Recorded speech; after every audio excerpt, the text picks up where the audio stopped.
जय माता दी दोस्तों। एस्ट्रोलॉजी और वास्तु ज्ञान यूट्यूब चैनल में आपका स्वागत है। दोस्तों, आज इस वीडियो में हम बताने जा रहे हैं कि कौन सी वो स्थितियां होती हैं जिनमें भगवान श्री हनुमान जी की पूजा नहीं करना चाहिए, अन्यथा पूजा भी निष्फल हो जाती है और हमें भी दोष लगता है। दोस्तों, हनुमान जी को कलयुग में सर्वशक्तिशाली देवता माना गया है तथा वे तुरंत अपने भक्तों की मनोकामना पूर्ण करते हैं और अपने भक्तों से प्रसन्न भी तुरंत हो जाते हैं। परंतु क्या आप जानते हैं कि कुछ ऐसी स्थितियां भी होती हैं जब भूल कर भी हनुमान जी की पूजा नहीं करनी चाहिए, अथवा हनुमान जी की पूजा करते समय कुछ सामग्रियों को विधि विधान के साथ ही प्रयोग में लाना चाहिए, अन्यथा आपको हनुमान जी के कोप को सहन करना पड़ सकता है। तो आइए जानते हैं कब हनुमान जी की पूजा नहीं करना चाहिए। दोस्तों, यदि आप स्त्री हैं और हनुमान जी की पूजा करने की सोच रही हैं तो ऐसा नहीं करें, क्योंकि हनुमान जी ने जानकी जी को माता माना है तथा उन्होंने प्रत्येक स्त्रियों को मां का दर्जा दिया है। यही कारण है कि हनुमान जी किसी भी स्त्री को अपने सामने प्रणाम करते नहीं देख सकते, बल्कि स्त्री शक्ति को वे स्वयं नमन करते हैं। परंतु फिर भी यदि महिलाएं चाहे तो हनुमान जी के चरणों में दीप अर्पित कर सकती हैं तथा उन्हें प्रसाद अर्पित कर सकती हैं। लेकिन 16 उपचार जिनमें मुख्यतः हनुमान जी को स्नान करना, चोला चढ़ाना, वस्त्र चढ़ाना, ये सब सेवाएं किसी महिला द्वारा किया जाना अथवा उन्हें छूना, ये हनुमान जी की पूजा में बिल्कुल निषेध है। दोस्तों, यदि आपने काले या सफेद वस्त्र धारण कर रखे हैं तो भूल से भी हनुमान जी की पूजा नहीं करें। यदि ऐसा किया जाए तो पूजा का नकारात्मक प्रभाव पूजा करने वाले पर पड़ता है। इसमें लाल या पीले वस्त्र हनुमान जी की पूजा के लिए उत्तम माने गए हैं।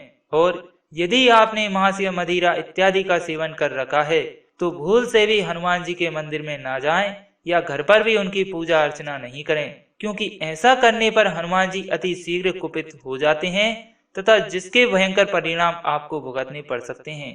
और यदि आपका मन अशांत है या फिर आप क्रोध में हैं, तब भी भगवान श्री हनुमान जी की पूजन नहीं करें, क्योंकि हनुमान जी शांत प्रिय व्यक्तित्व के हैं। और यदि आप क्रोध या अशांत मन से उनकी पूजा करते हैं तो ऐसी पूजा का कोई शुभ फल प्राप्त आपको नहीं होगा।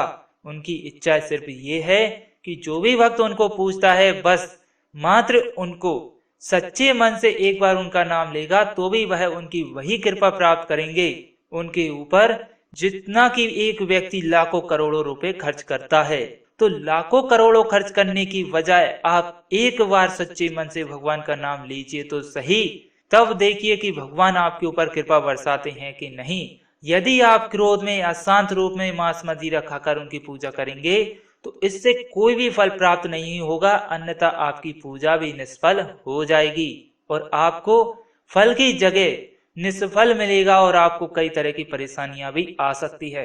तो दोस्तों, भगवान श्री हनुमान जी की जब भी पूजा करें तो पवित्र होकर साफ सफाई का बिल्कुल ध्यान रखें। किसी भी प्रकार की अपवित्रता नहीं होनी चाहिए और जब भी पूजा करें तब पूरे मन से और तन से और वचन से पवित्रता होना चाहिए, तो ही भगवान श्री हनुमान जी आपसे तुरंत प्रसन्न हो जाएंगे।